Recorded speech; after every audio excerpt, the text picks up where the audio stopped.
संघर्ष का मैदान छोड़ मत भागो तुम, कुछ किए बिना जय जयकार नहीं होती। अरे कुछ किए बिना जय जयकार नहीं होती। कोशिश करने वालों की कभी हार नहीं होती दोस्तों, कोशिश करने वालों की कभी हार नहीं होती। हेलो फ्रेंड्स, स्वागत है आपके अपने YouTube channel target of student पे। मैं अनिकेत जायसवाल आपकी तहे दिल से स्वागत करता हूं। दोस्तों आप लोग कैसे हैं? आई होप आप सब कोई ठीक होंगे और अच्छे से पढ़ाई कर रहे होंगे। तो दोस्तों हमने पिछले वाले वीडियो में हमने देखा था सूर्य ग्रहण और चंद्र ग्रहण को, उसको आसानी से हम लोग समझे थे, आसानी से सब कॉन्सेप्ट को हमने क्लियर किया था। तो आज के इस वीडियो में हम देखेंगे अक्षांश रेखा, देशांतर रेखा और साथ साथ में देखेंगे समय और अंतर्राष्ट्रीय तिथि रेखा को। समय और अंतर्राष्ट्रीय तिथि रेखा की वो कंसेप्ट को हम लोग क्लियर करेंगे, ठीक है। तो अगर ज्यादा वीडियो अगर बड़ा होगा तो समय और अंतर्राष्ट्रीय तिथि रेखा को हम पार्ट सेकंड में करेंगे और अक्षांश रेखा और देशांतर रेखा को पार्ट फर्स्ट में करेंगे। तो आइए हम इस वीडियो का इस सिलसिला हम स्टार्ट करते हैं। तो सबसे पहले हम जान लेते हैं कि अक्षांश रेखा और देशांतर रेखा किसे कहते हैं। और हाँ, एक बात और, हम लोग सबसे पहले ये देख लेते हैं कि अक्षांश रेखा और देशांतर रेखा की आवश्यकता क्यों पड़ती है, अक्षांश रेखा और देशांतर रेखा क्यों खींची गई है और कहाँ कहाँ इसका उपयोग होता है, ठीक है।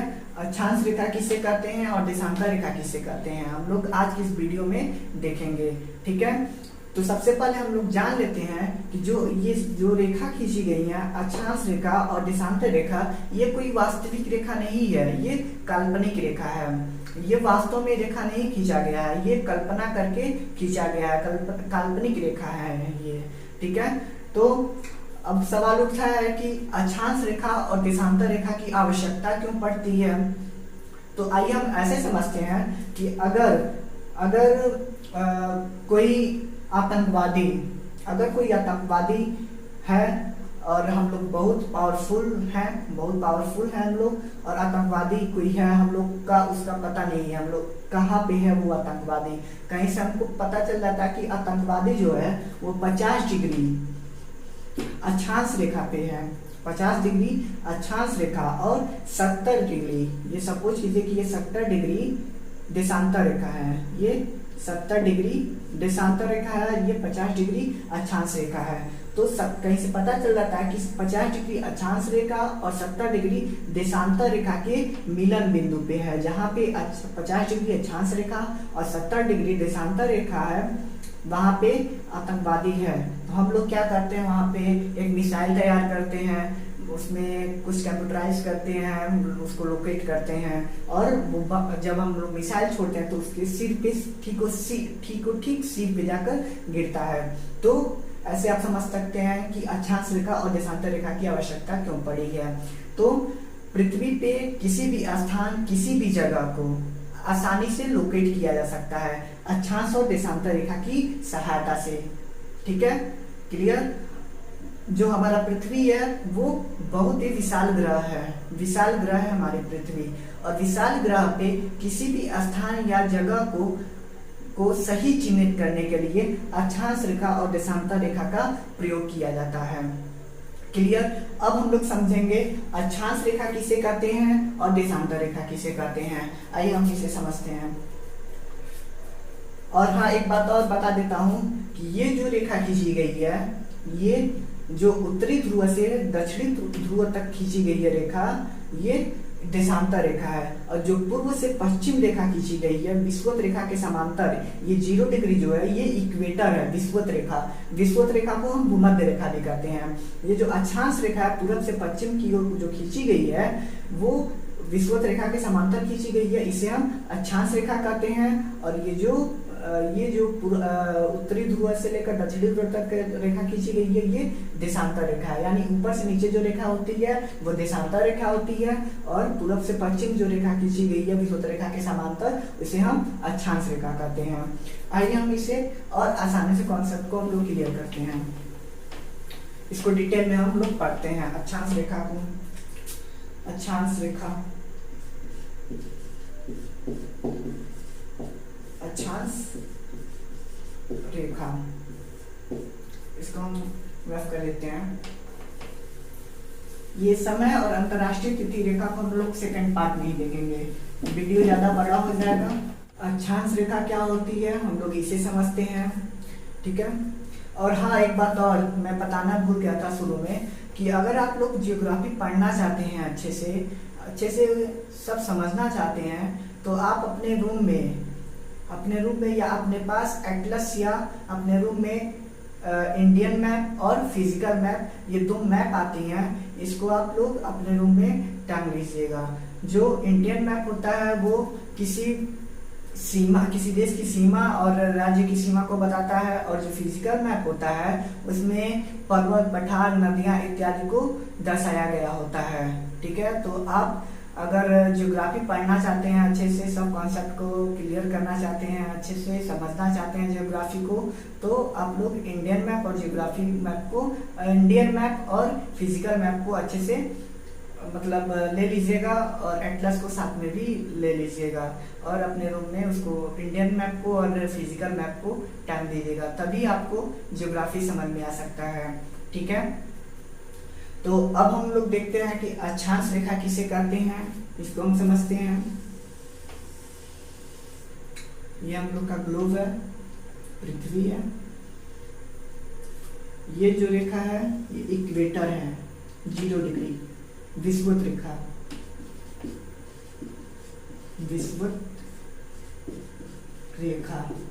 इक्वेटर। और बात करते हैं विषुवत रेखा की। विषुवत रेखा किसे कहते हैं, तो उत्तरी गोलार्ध और दक्षिणी गोलार्ध को 2 बराबर भागों में बांटने वाली रेखा विषुवत रेखा कहलाते हैं। यानी पृथ्वी को 2 बराबर भागों में बांटने वाली रेखा को हम लोग विषुवत रेखा कहते हैं या भूमध्य रेखा कहते हैं, ठीक है। तो अक्षांश रेखा किसे कहते हैं, हम लोग इसे समझते हैं कि विषुवत रेखा के उत्तर या दक्षिण में, विषुवत रेखा के उत्तरी या दक्षिणी गोलार्ध में किसी भी बिंदु को, ये बिंदु है, किसी भी बिंदु को पृथ्वी के केंद्र बिंदु से मापी गई कोणीय दूरी अक्षांश रेखा कहलाती है। ऐसे हम लोग समझते हैं कि विषुवत रेखा के उत्तरी या दक्षिणी गोलार्ध में किसी भी बिंदु को पृथ्वी के जो केंद्र होता है उससे जो मापी गई दूरी होती है उसे हम अक्षांश रेखा कहते हैं। यानी यहाँ पे हमने बिंदु ले लिया, यहाँ पे ये पृथ्वी का केंद्र है, यहाँ से जो कोणीय दूरी हमने मापा है, ये सपोज कीजिए कि हमने 20 डिग्री का कोणीय दूरी मापा है, तो ये जो 20 डिग्री का कोणीय दूरी मापे हैं इसको हम अक्षांश रेखा से ही दर्शाया जाता है, इसे हम अक्षांश रेखा कहते हैं। ये 20 डिग्री अक्षांश रेखा है, ठीक है। और ऐसे ही दक्षिणी गोलार्ध में भी ऐसे ही होता है, किसी भी बिंदु को कोणीय बिंदु मतलब किसी भी बिंदु को मान लेते हैं, और जो पृथ्वी का केंद्र है वहां से कोणीय दूरी हम मापते हैं। तो जो मान लीजिए यहाँ पे 20 डिग्री, यहाँ पे भी हम मापा, तो यहाँ पे 20 डिग्री कोणीय दूरी मापा, तो ये जो अक्षांश रेखा का मतलब निर्माण हो जा रहा है 20 डिग्री का, ठीक है। ऐसे ही एक और हम लोग एग्जांपल दे रहा है, यहाँ पे 40 डिग्री का हमने बिंदु लिया और कोणीय दूरी मापा पृथ्वी के केंद्र से, यहाँ पे ये 40 डिग्री का अक्षांश बन गया, ठीक है। ऐसे हम लोग समझ सकते हैं। ये देखिए हो गया ना, ये अक्षांश रेखा बन गया। और प्रत्येक 1 डिग्री अक्षांश रेखा खींची गई है, प्रत्येक 1 डिग्री पे अक्षांश रेखा खींची गई है, प्रत्येक 1 डिग्री पे अक्षांश रेखा खींची गई है। ये 0 डिग्री, 1, 2 ऐसे प्रत्येक 1 डिग्री के अंतर पे अक्षांश रेखा खींची गई है। और कैसे खींची गई है, तो हमने बताया कि अगर कोई बिंदु है, कोई बिंदु मान लेते हैं, वहां से हम लोग कोणीय दूरी मापते हैं, जो बिंदु का जो कोण होगा उसे हम अक्षांश रेखा कहते हैं, उसका हम लोग नाम देते हैं। 1 डिग्री का अक्षांश रेखा ये हो गया, 2 डिग्री का अक्षांश रेखा ये हो गया, और 20 डिग्री का अक्षांश रेखा ऐसे हम लोग मापते हैं। और कहाँ तक मापते हैं, तो उत्तरी ध्रुव तक और दक्षिणी ध्रुव तक, साउथ पोल तक, नॉर्थ पोल तक और साउथ पोल तक हम लोग अक्षांश रेखा मापते हैं, ठीक है। और बात करते हैं अक्षांश रेखा की, तो सबसे बड़ी अक्षांश जो रेखा होती है वो विषुवत रेखा होती है। ये भी एक अक्षांश रेखा है, अक्षांश रेखा है। तो सबसे बड़ी जो सबसे बड़ी जो अक्षांश रेखा होती है वो विषुवत रेखा होती है, और जो सबसे छोटी अक्षांश रेखा होती है वो 90 डिग्री अक्षांश रेखा होती है। और बात करते हैं कि जो पृथ्वी पे जो अक्षांश रेखा है वो कितनी अक्षांश रेखा खींची गई है, अक्षांश रेखा की संख्या कितनी है, नंबर कितनी है अक्षांश रेखाओं की, हम लोग इसे समझते हैं। तो ये हम लोग एक लाइन खींच दिया, यहाँ पे जो है यहाँ पे 90 डिग्री का कोण बन रहा है। तो इस तरह से 90 अक्षांश रेखा उत्तरी गोलार्ध में और 90 अक्षांश रेखा दक्षिणी गोलार्ध में खींची गई है। यानी टोटल उत्तरी गोलार्ध में जो अक्षांश रेखा खींची गई है वो 90 है, और दक्षिणी गोलार्ध में जो अक्षांश रेखा खींची गई है वो 90 है। टोटल 180 अक्षांश रेखा खींची गई है। अगर हम विषुवत रेखा भी एक अक्षांश रेखा है, इसको हम लोग लेके चलते हैं तो +1 हो जाएगा, +1 और टोटल 181 अक्षांश रेखा हमारे पृथ्वी पे खींची गई है। और प्रत्येक 1 डिग्री के अंतराल पे अक्षांश रेखा खींची गई है। 1 डिग्री के बाद फिर से एक अक्षांश रेखा खींची गई है, तो 2 डिग्री अक्षांश रेखा बन गई है। फिर 2 डिग्री के बाद एक और अक्षांश रेखा खींची गई है, तो 3 डिग्री अक्षांश रेखा बन गई है। ऐसे ऐसे टोटल उत्तरी गोलार्ध और दक्षिणी गोलार्ध को दोनों मिलाकर 90 अक्षांश रेखा खींची गई है। टोटल 180 अक्षांश रेखा खींची गई है। और विषुवत रेखा को हम लोग लेके चलते हैं तो 180 अक्षांश रेखा खींची गई है। ठीक है, तो अब हम लोग समझते हैं कि कुछ अक्षांश रेखा को हमने विशेष नाम दे दिए हैं। हम लोग इसे देखते हैं, कुछ विशेष नाम दे दिए हैं अक्षांश रेखा को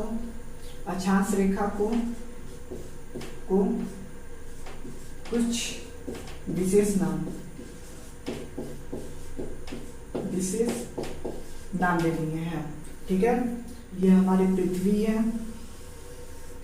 ठीक है, नॉर्थ पोल, ये साउथ पोल, उत्तरी ध्रुव, दक्षिणी ध्रुव, ये हमारा इक्वेटर है 0 डिग्री का। और कुछ हमने अक्षांश रेखा को विशेष नाम दे दिया है, इसका नाम है कर्क रेखा और मकर रेखा। तो 23.5 डिग्री उत्तरी अक्षांश और 23.5 डिग्री दक्षिणी अक्षांश। ठीक है, ये नॉर्थ, ये साउथ।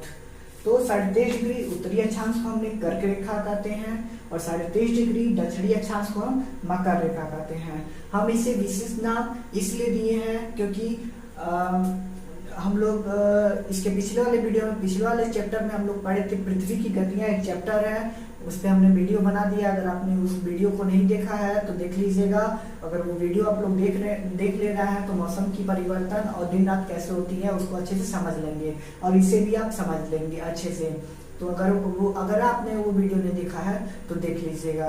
ठीक है, तो हमने उस वाले वीडियो में बताया था कि जो सूर्य है वो सूर्य विषुवत रेखा के बाद उत्तरायण होता है। सूर्य की लंबवत किरणें उत्तरायण होने लगता है, विषुवत रेखा पे पड़ती है, विषुवत रेखा पे उत्तरायण जाती है, यानी कर्क रेखा पर पड़ती है, कर्क रेखा पे पुनः कर्क रेखा के बाद पुनः विषुवत रेखा पे आती है, विषुवत रेखा के बाद पुनः दक्षिणायन होती है सूर्य की प्रकाश की किरणें लंबवत, फिर कहाँ जाती है, मकर रेखा पे जाती है। मकर रेखा के बाद पुनः सूर्य की जो लंबवत किरणें होती हैं वो विषुवत रेखा पे पड़ने लगती हैं। ठीक है, यह प्रक्रिया 1 वर्ष में होती रहती है। यानी जो सूर्य की लंबवत किरणें हैं, मैं लंबवत किरणों की बात कर रहा हूँ और कोई बात नहीं कर रहा हूँ। जो तिरछी किरणें पड़ती हैं उनकी बात नहीं कर रहा हूँ, मैं बस लंबवत किरणें की बात कर रहा हूँ। जो सूर्य की लंबवत किरणें जो सीधी पड़ती हैं, हमारे सीट पे जो सूर्य की प्रकाश की किरणें पड़ती हैं, मैं उनकी बात कर रहा हूँ। तो जो सूर्य की लंबवत किरणें हैं वो विषुवत रेखा के बाद उत्तरायण होने लगती है, यानी कर्क रेखा पे जाती हैं। कर्क रेखा के बाद पुनः लौट के आती हैं विषुवत रेखा पे, विषुवत रेखा के बाद दक्षिणायन होती हैं, यानी मकर रेखा पे जाती हैं। मकर रेखा के बाद पुनः विषुवत रेखा पे चली जाती हैं। यह प्रक्रिया 1 वर्ष में हो जाती है। ठीक है, और क्यों होती है, क्यों 23.5 डिग्री उत्तरी अक्षांश रेखा तक ही सूर्य की लंबवत किरणें पड़ती हैं, 23.5 डिग्री क्यों मकर रेखा पे सूर्य की प्रकाश की किरणें पड़ती हैं, क्योंकि जो हमारा पृथ्वी है वो 23.5 डिग्री झुकी हुई है। 23.5 डिग्री झुकाव और पृथ्वी जो है वो सूर्य की चक्कर लगा रही है। तो 23.5 डिग्री झुकाव और सूर्य का चक्कर लगाने के कारण एक ऐसी परिस्थिति ये एक ऐसी परिस्थिति उत्पन्न हो जाती है कि जो लंबवत किरणें होती हैं वो 23.5 डिग्री उत्तर में लंबवत किरणें पड़ती हैं और 23.5 डिग्री दक्षिण में लंबवत किरणें पड़ने लगती हैं। एक परिस्थिति पैदा हो जाती है, ठीक है। 23.5 डिग्री झुकाव के कारण और परिक्रमण के कारण एक ऐसी परिस्थिति उत्पन्न हो जाती है जिससे सूर्य की प्रकाश की लंबवत किरणें 23.5 डिग्री उत्तरी अक्षांश पे पड़ने लगती हैं लंबवत किरणें। फिर उसके बाद से विषुवत रेखा पे आती हैं। विषुवत रेखा के बाद दक्षिणांश सूर्य की लंबवत किरणें पड़ने लगती हैं, तो 23.5 डिग्री दक्षिण में चली जाती हैं। तो हम उसको विशेष नाम दे दिए गए हैं। एक कर्क रेखा नाम दे दिया गया है और मकर रेखा नाम दे दिया गया है, ठीक है। उम्मीद है आपको ये समझ में आ गया होगा। और मैं बता देता हूँ कि दो अक्षांश रेखा के बीच में 111 किलोमीटर की दूरी होती है। यानी अगर आपका फ्रेंड, ऐसे समझिए, ये कर्क रेखा है, ये कर्क रेखा है, खींची गई है, ये 0 डिग्री और ये 1 डिग्री है, 1 डिग्री है। अगर आप 1 डिग्री पे खड़े हैं यहाँ पे और आपका फ्रेंड 0 डिग्री पे है, तो इन दोनों के बीच की जो दूरी होगी वो 111 किलोमीटर की दूरी होगी, ठीक है। अगर आप 2 डिग्री अक्षांश रेखा पे खड़े हैं, अगर आपका फ्रेंड 0 डिग्री अक्षांश रेखा पे खड़ा है, तो आपके और आपके फ्रेंड के बीच की जो दूरी होगी वो 222 किलोमीटर की दूरी होगी। तो ऐसे आप लोग समझ गए होंगे। और क्यों 23.5 डिग्री तक जाता है सूर्य की लंबवत किरणें? क्योंकि 23.5 डिग्री झुकाव और परिक्रमण के कारण एक ऐसी परिस्थिति पैदा हो जाती है कि जो सूर्य की लंबवत की किरणें हैं वो 23.5 डिग्री उत्तरी अक्षांश पे लंबवत किरणें पड़ती हैं और 23.5 डिग्री दक्षिणी अक्षांश पे पड़ती हैं सूर्य की लंबवत किरणें, ठीक है। उम्मीद है आपको ये अक्षांश रेखा वाला कॉन्सेप्ट क्लियर हो गया होगा। अब हम लोग देखते हैं देशांतर रेखा को समझते हैं। अक्षांश रेखा खत्म हो गया, समझ में आ गया होगा आपको। अब देखते हैं देशांतर रेखा को। देशांतर रेखा को, ठीक है। देशांतर रेखा को, तो ये हमारी पृथ्वी है, ठीक है। ये नॉर्थ पोल है और ये साउथ पोल है। तो एक उत्तरी ध्रुव से दक्षिणी ध्रुव तक खींची गई रेखा को हम देशांतर रेखा कहते हैं।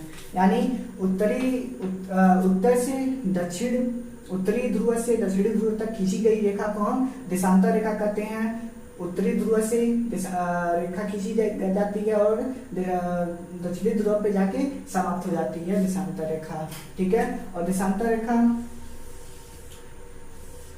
अब हम लोग समझते हैं देशांतर रेखा पे कितनी देशांतर रेखा खींची गई हैं, यानी पृथ्वी पे कुल कितनी देशांतर रेखा खींची गई हैं, ठीक है। हम लोग ऐसे समझते हैं ये इक्वेटर है और ये 90 डिग्री, ये 90 डिग्री, ठीक है। तो 90 डिग्री टोटल 180 हो जाएगा और इधर 90 डिग्री टोटल 180 हो जाएगा। यानी 180 टोटल मिला के 360 डिग्री जो हमारी पृथ्वी है वो 360 डिग्री की है। प्रत्येक 1 डिग्री के अंतराल पे देशांतर रेखा खींची गई है, ठीक है। प्रत्येक 1 डिग्री के अंतराल पे देशांतर रेखा खींची गई है और इस प्रकार से हमारी पृथ्वी 360 डिग्री की है। हमारी पृथ्वी 360 डिग्री की है, तो इस प्रकार से हमारी पृथ्वी पे कुल देशांतर रेखाओं की संख्या जो है वो 360 है। हमारी पृथ्वी पे जो देशांतर रेखाओं की संख्या है वो 360 है, ठीक है। 360 देशांतर रेखा, 360 देशांतर रेखा की संख्या है, ठीक है। और प्रत्येक 1 डिग्री के अंतराल पे देशांतर रेखा खींची गई है, ठीक है। ये 1 डिग्री, 2 डिग्री, 3 डिग्री, ऐसे प्रत्येक डिग्री के अंतराल पे देशांतर रेखा खींची गई है और हमारी पृथ्वी पे 360 देशांतर रेखा है, ठीक है। ब्रिटेन की राजधानी है लंदन और लंदन में एक शहर है ब्रिटेन की राजधानी लंदन, और लंदन में एक शहर है जिसका नाम है ग्रीनविच, जिसको हम ग्रीनविच के नाम से जानते हैं। और ग्रीनविच से जो देशांतर रेखा गुजरती है उसे हम 0 डिग्री मान लिए हैं। यानी 0 डिग्री से जो ग्रीनविच से जो देशांतर रेखा गुजरती है उसे हम 0 डिग्री मान लेते हैं। और 0 डिग्री के पूर्व दिशा में जो रेखा है उसे हम पूर्वी देशांतर कहते हैं। और 0 डिग्री के जो पश्चिम दिशा में जो रेखा है उसे हम पश्चिमी देशांतर रेखा कहते हैं। ठीक है, तो इस तरह से टोटल हमारी पृथ्वी पे 360 देशांतर रेखा खींची गई हैं। ठीक है, तो हमने देखा अक्षांश रेखा और देशांतर रेखा की आवश्यकता क्यों पड़ती है, फिर हमने समझा अक्षांश रेखा किसे कहते हैं, फिर हम समझे कि देशांतर रेखा किसे कहते हैं। देशांतर रेखा में एक बार फिर बता देता हूँ कि उत्तरी ध्रुव से देशांतर रेखा प्रारंभ होती है और दक्षिण ध्रुव तक जाते जाते समाप्त हो जाती है। यानी उत्तरी ध्रुव से दक्षिण ध्रुव तक खींची गई रेखा को हम देशांतर रेखा कहते हैं। ऐसी जो रेखा होती है वो देशांतर रेखा होती है, और ऐसी जो रेखा होती है वो अक्षांश रेखा होती है। ठीक है, अक्षांश रेखा कोई रेखा नहीं है, ये एक प्रकार का वृत्त है। यानी जब हम वो ले लेते हैं, फुटबॉल या वॉलीबॉल ले लेते हैं तो उस पर एक रेखा खींचते हैं गोल सा, तो वो एक वृत्त के रूप में हम खींचते हैं। यानी ऐसे कुछ ऐसे, ठीक है, ऐसे कुछ वृत्त है। ठीक है, तो वो रेखा नहीं है, देशांतर रेखा एक रेखा है। ये दोनों एक काल्पनिक रेखा है, कल्पना किया गया है। ठीक है, तो हमारी पृथ्वी पे जो देशांतर रेखा की संख्या है वो 360 है, और अक्षांश रेखाओं की संख्या जो है वो टोटल 181 है। हमने ये देखा। और प्रत्येक 1 डिग्री के अंतराल पे जो अक्षांश रेखा है खींची गई है, और देशांतर रेखा भी प्रत्येक 1 डिग्री के अंतराल पे खींची गई है। ठीक है, और अक्षांश रेखा, 2 अक्षांश रेखाओं के बीच की दूरी जो होती है वो 111 किलोमीटर की होती है। यानी जो इक्वेटर होता है वो अक्षांश रेखा बहुत बड़ी होती है, सबसे छोटी होती है 90 डिग्री अक्षांश रेखा। ठीक है, तो हम लोग, उम्मीद है आपको ये वीडियो समझ में आया होगा, आपको ये अक्षांश रेखा देशांतर रेखा अच्छे से समझ में आ गया होगा। तो लाइक कीजिएगा और अपनी प्रतिक्रिया कमेंट बॉक्स में जरूर दीजिएगा। ठीक है, और नेक्स्ट वीडियो हम लोग देखेंगे समय और अंतर्राष्ट्रीय तिथि रेखा को, उसको और अच्छे से हम लोग समझेंगे। ठीक है, मतलब कैसे कि उसमें देखेंगे कि लंदन का समय और भारत का समय, भारत के समय से कैसे 5.5 घंटा पीछे होता है, और भारत का समय लंदन के समय से कैसे 5.5 घंटा आगे कैसे होता है, हम लोग उसमें समझेंगे। और जो देशांतर रेखा होता है तो 1 डिग्री में 4 मिनट होता है। यानी जो हमारी पृथ्वी है वो 4 मिनट में 1 डिग्री पूरा करती है, 1 डिग्री देशांतर पूरा करते हैं। और इस तरह से 360 डिग्री हमारे पृथ्वी पे देशांतर रेखा खींची गई है, तो 4 से करेंगे तो 1440, यानी 1440 मिनट में पूरी हमारी पूरी पृथ्वी चक्कर लगा लेती है। यानी पूरी पृथ्वी देशांतर रेखा को पूरा कर लेती है। यानी 360 देशांतर रेखा को पूरा कर लेती है। कितने मिनट में? 1440 मिनट में। यानी टोटल 24 घंटे में पूरा करती है। 24 घंटे में 360 डिग्री पूरा कर लेती है हमारी पृथ्वी, चक्कर लगा लेती है। ठीक है, तो आज इस वीडियो में हम इतने ही रख देते हैं। उम्मीद है आपको ये पूरा वीडियो समझ में आया होगा, और अच्छे से समझ में आया होगा तो लाइक कीजिएगा। ठीक है, तो मिलते हैं नेक्स्ट वीडियो में। तब तक के लिए आप लोग मस्त रहिए, सावधान रहिए, सतर्क रहिए। Thank you very much.